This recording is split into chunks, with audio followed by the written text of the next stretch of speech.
anyway, there's this grand exalted sheik, and he has this little daughter, the little princess.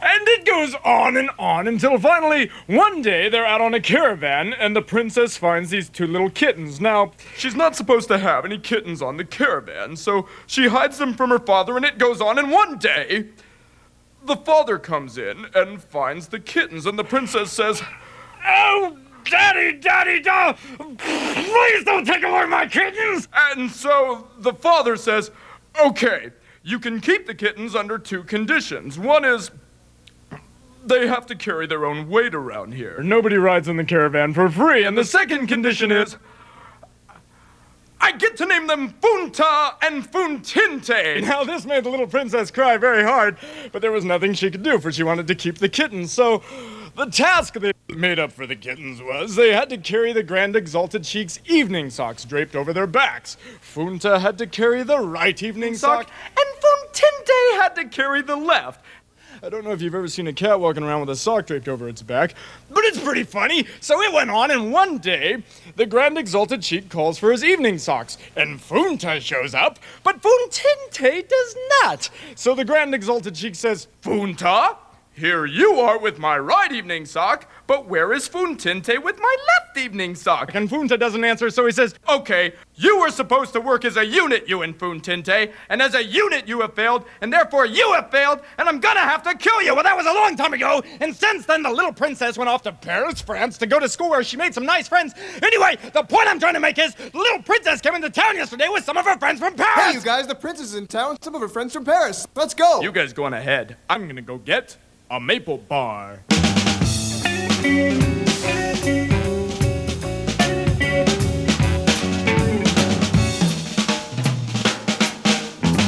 What'll it be, Bubba? I'd like a maple bar. The one with the chocolate smudge. Ooh.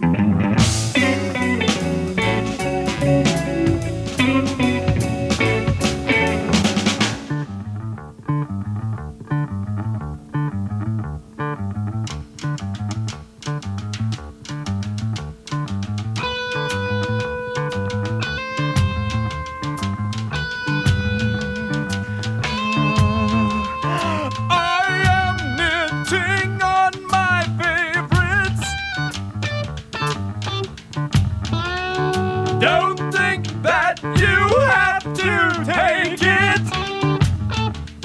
home.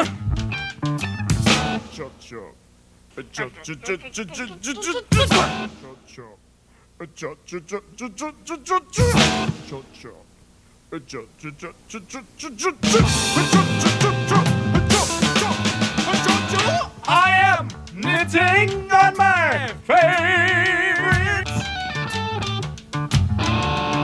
Don't think that you have to take it home.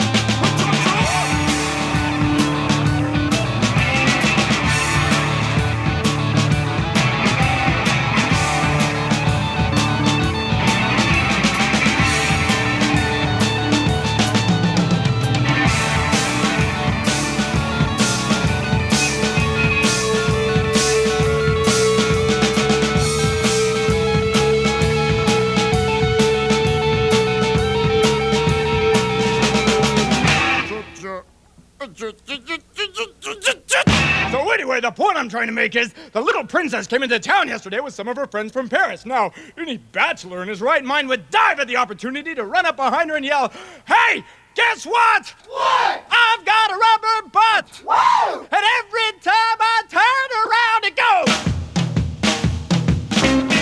But love wasn't always like that. In fact, nobody could put their finger on what love was without pulling it away smelling funny until 1937, when Hollywood put out its first colorized musical entitled Flowers for Chlamydia, which featured this beautiful melody.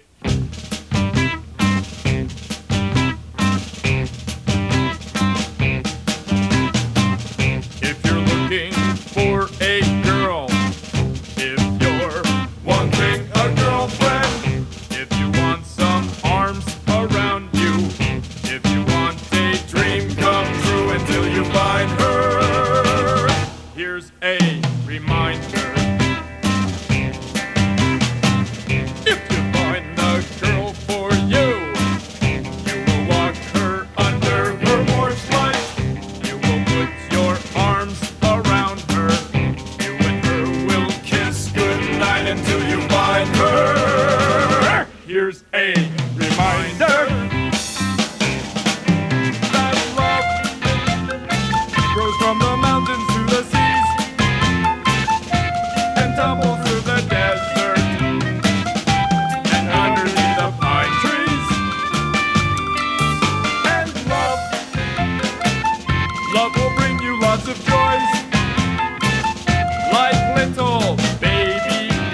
on! Now let's do the stories of Vicky! Hit it, Bachelor Bob Bachelor!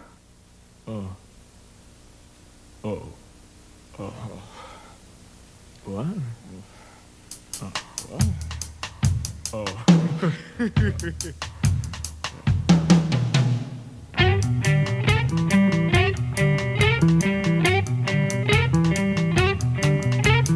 Vicky caused Vicky a great deal of pain. When lifting an object which caused her to strain. It gave her a feeling she could not explain. So Vicky went home. But she left a big stain. Vicky went out to mail a letter. A pane of glass fell off a truck and it hit her. At first, Vicky looked like she went through a shredder. But after a while, Vicky got better. Vicky went out to go to the store. Vicky was grabbed to be sold as a whore. She was taken out to sea on a boat with an oar. but Vicky jumped out. And she swam back to shore. Vicky waited for her bus to go and buy a mop. The bus shot by and it didn't even stop. It hit her in the eye with a big piece of dirt. She couldn't get it out. And it really, really hurt. Okay, to prove my point here, let's just say there's some astronauts and they're flying through outer space. Now, they're heading for a planet 7 years from the planet Earth. And that might not seem like a long time for some of you, but for me, that's 1, 2, 1, 2, 3, and 7! He got 7. All he wanted was 1, but got 7. Got more than he bargained for. He got 7. All he wanted was 1, but got 7. And he couldn't help wondering in his life. One sentence said it all, and he couldn't help wondering. 7! He got 7. All he wanted was 1, but got 7.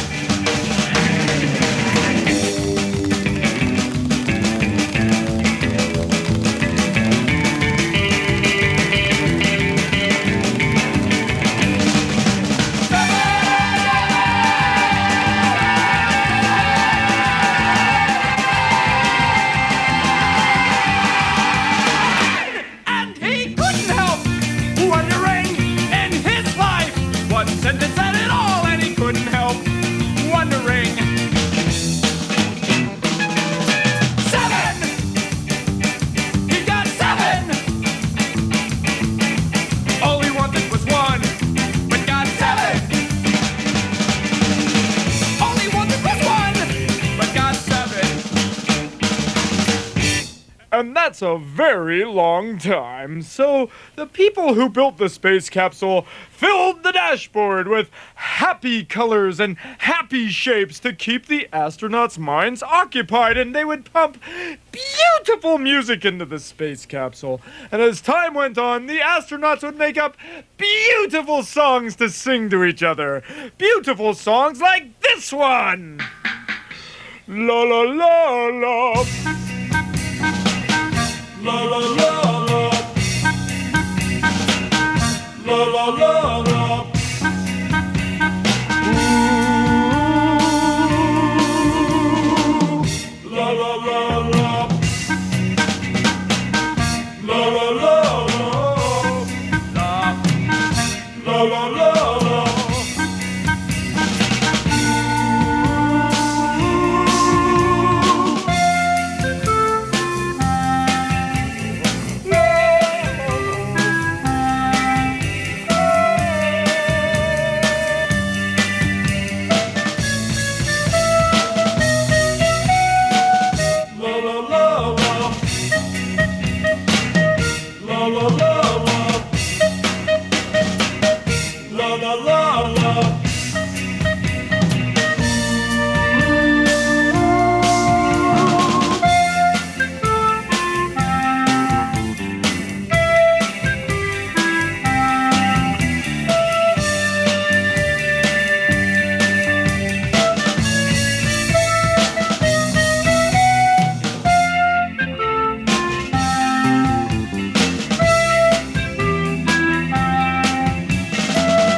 would fly through outer space and sing these songs, and their hearts were full and their minds were occupied, but their bodies were deteriorating because there was no gravity. And there was no resistance when they would lift an arm, so all the muscles in their arms would become string beans and noodles. And the muscles in their necks were deteriorating because their heads didn't weigh anything, and their spines straightened out. So finally, when they landed on this planet 7 years from the planet Earth, they couldn't move a muscle because they didn't have any. So when the brave inhabitants of the planet opened the space capsule, they found these long, skinny, motionless bodies that they immediately rushed off to a freezer where they could preserve them in hopes that someday, when they were more technologically advanced, they could dissect them and unfold the mysteries of the universe. Anyway, the point I'm trying to make is the little princess came into town yesterday with some of her friends from Paris. Hey, you guys, the princess is in town and some of her friends from Paris. Let's go. You guys go on ahead. I'm gonna go get a maple bar.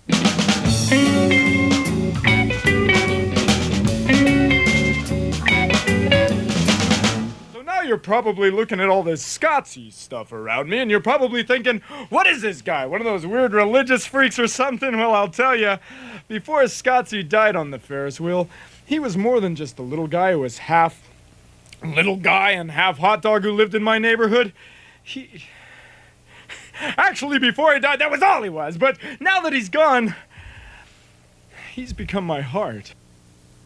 And that's why I feel it's my job to tell everyone.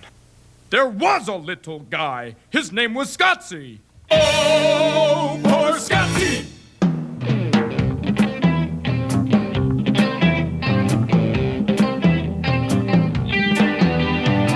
His little bow tie and his big round eyes made him a target for murder.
Okay, let's just say there's a farmer, and he has a wife. There's a farmer and his wife, and on their farm they have 2 cows, 2 horses, 2 2 pigs, 2 goats, and 27 chickens. Now, the farmer takes care of the goats and the horses and the cows and the pigs, and his wife takes care of the chickens. And the chickens love the farmer's wife very much. They spend their entire days talking about what a wonderful woman she is, how she cleans up after them and takes the eggs so they don't have to sit on them, and how she feeds them. And to the chickens, the farmer's wife is an angel. Anyway, one day this big lizard runs into the chicken coop and the chickens start going crazy. So the farmer's wife runs in, sees the lizard, picks up a shovel, and smashes the lizard. Now the chickens are all very upset, so she says, "You of all of the creatures on the farm shouldn't be afraid of a lizard because you're descendant from lizards." Now the chickens weren't going to believe this, so she says, "Look, you come from eggs, lizards come from eggs." Now this was a convincing argument, but the chickens weren't going to buy it. So she says, "Look at your feet. You have the feet of a lizard." Now, this was insulting, but convincing, but still the chickens weren't ready to believe it. So she says, "Okay, look at your skin. You have the skin of a lizard." Now, this the chickens weren't gonna buy because they were covered with feathers. So she says, "Wait a minute," and goes into the house and comes out with a frozen chicken that had been thawed for dinner. And she says, "See, look at the skin. It's similar, and you're covered with feathers, and they're covered with scales, and it's kind of the same." So the chickens weren't gonna believe this because the frozen chicken didn't look anything like them. So the farmer's wife says, "Wait a minute," goes into the house and comes out with a pot of boiling water, an axe, and a knife, and picks up one of the trusting, loving chickens and cuts off its head and dunks it into the boiling water and pulls it out and rubs off all of its feathers and cuts it from its butthole to its rib cage, pulls out its guts, cuts off its feet and sits it next to the frozen chicken and says, "See, it's a chicken." So she picks up the 2 chickens and she goes back into the house. Now the chickens couldn't believe that the farmer's wife would do this. She was an angel to them. So finally the chickens came to the conclusion that the lizard was a serpent. And when she smashed the serpent with the shovel, the spirit of the serpent shot up through the handle of the shovel and possessed her to do this horrible thing. Now, this rooster, who had been quiet the entire time, says, "Look, it may be true that we have the feet of lizards, and it may be true that we're descendant from lizards, but one night I saw the farmer's wife come in here with her shoes off, and she had the feet of a rat, and she has the hands of a rat, and all this time she's been eating our eggs, and we're all going to die."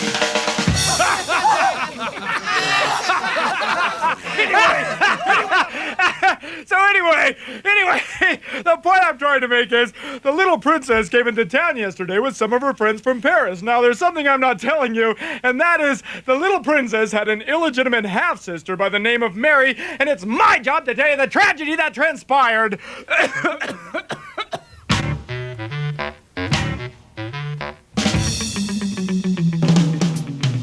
Skipping and jumping while her heart was thumping, she ran out into the street.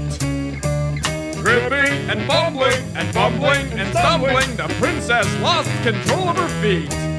While finding it scary, her young sister Mary ran from the curb to assist.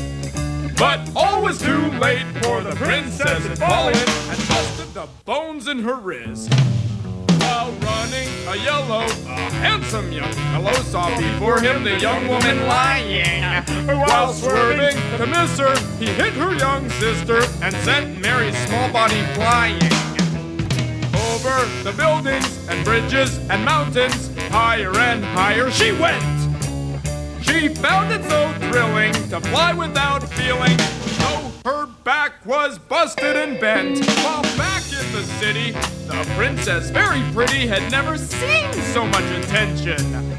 Though it grieved her some, she thought what's done is done, and she never gave Mary a mention. Her heart once again was pumping with life as the young doctor took her away. He said pretty princesses needed much more attention, and he thought she might have to stay. Well, the night air was cool, and gravity's pull gave a destiny without an antidote. Her speed could not yield as she shot towards the field, and her cranium split like a cantaloupe. A pretty young bride for a handsome young doctor with photos taken near a fountain.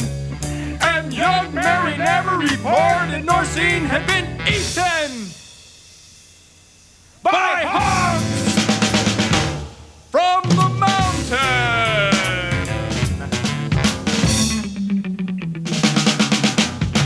All right, speaking of hogs from the mountain, it's time to do the ham song. Ham, ham, ham, ham, ham. Oh my God, you know the world is great. Abolish hate and appreciate when you eat ham. Ham, 'cause you know that ham is good for you.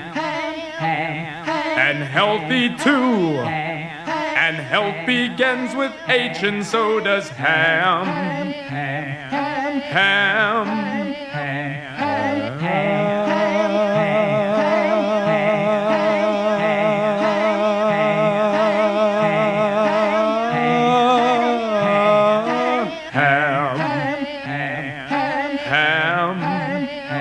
And you know that all around the world, the boys and girls are picking up their plates and shouting ham, ham,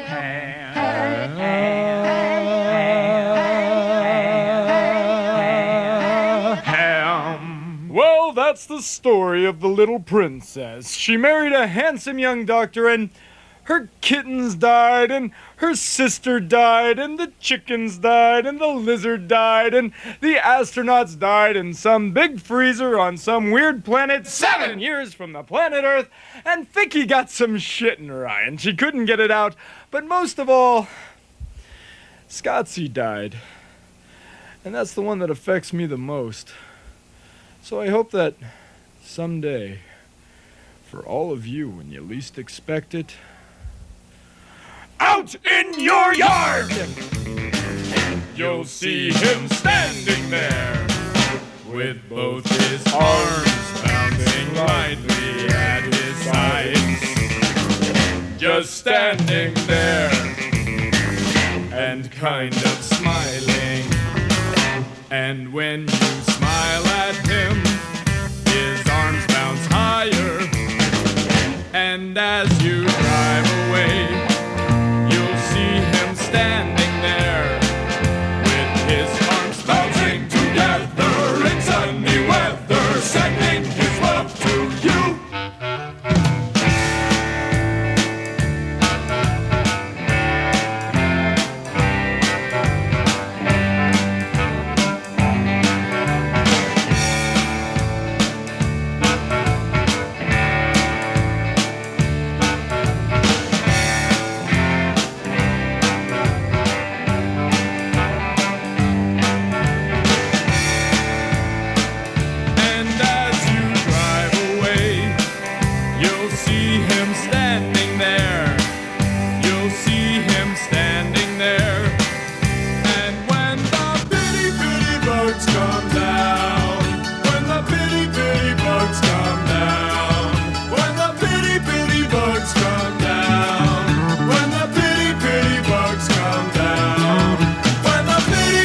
Bugs